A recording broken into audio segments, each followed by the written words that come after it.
80 میں جتنی جہادیہ آرگنائزیشن جن کو CIA اور ویسٹ فنڈ کرتا تھا ان کو قابل قبول تھے, انہوں نے گلے لگائے میں ہوئے آپ تھے کو نا. ایک بغیر اسپیسیفک کے ایک بات بتاؤں کہ ہمارے ایک پرائم منسٹر سے ایک چین کے صدر نے یہ پوچھا تھا کہ حافظ سعید کون ہیں جو آپ ان کو پروٹیکٹ کرنے کی اتنی زیادہ کوشش کر رہے ہیں کہ دنیا کے ساتھ آپ لڑنے کے لیے تیار ہیں.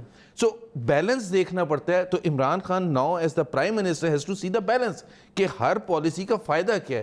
That is why he was advocating کہ جی کشمیر میں یہاں سے کوئی نہیں جائے گا, لیکن واپس آ کے جو جہاد کا دیا ہے he has to explain what exactly he meant by that. آپ کی پٹھان کوٹ کے بعد کیوں لڑائی ہوئی تھی اس وقت کی اسٹیبلشمنٹ کے ساتھ؟ سچ بولیے گا. آپ ان لوگوں میں شامل تھے جنہوں نے وہ خبر سن کے وہ لیک کروائی تھی, ڈان لیکس والی؟ دیکھیں اگین ہمارا اس وقت کا تجزیہ ہوا یہ کیا تھا؟ اس وقت کا تجزیہ یہ تھا کہ دو ایسپیکٹس تھے. اگین ایک تو وہ خبر کیسے لیک ہوئی اور خبر تھی کیا. آپ لوگوں نے, آپ سے مراد یہ ہے میڈیا نے, سن لیں 6 مہینے تک یہ تو ڈسکس کیا کہ یہ لیک کیسے ہوا.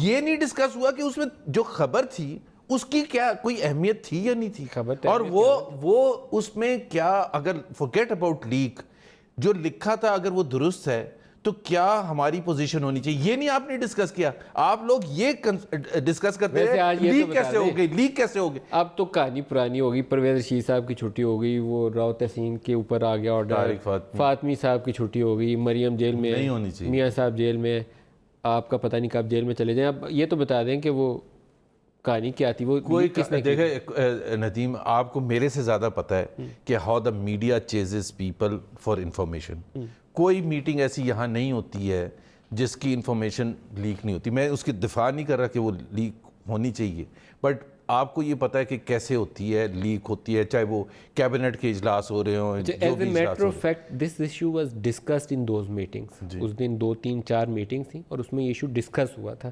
دا اونلی پرابلم از کہ خبر کیسے لیک ہوئی, اس کے اندر اور کچھ ایشو. میں آپ کو بتاتا ہوں, ایک دفعہ ECC کی میٹنگ میں کوئی آرگومنٹس ہو رہے تھے بہت سخت.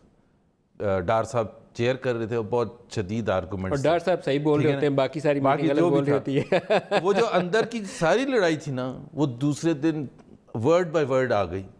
تو ڈار صاحب نے 6-7 لوگوں کو بلا کے وارن کیا کہ یہ خبر آئی ہے اور آپ میں سے کسی نے لیک کی ہے, جس میں آپ بھی شامل. جب جی نیکسٹ ٹائم اگلے ہفتے ECC تھی تو اس کی جو رات کو مجھے ایک آپ کے ساتھی نے فون کیا, اس نے کہا جی میں آپ کو ایک پرنٹ آؤٹ بھیج رہا ہوں, آپ ذرا کنفرم کر سکتے ہیں.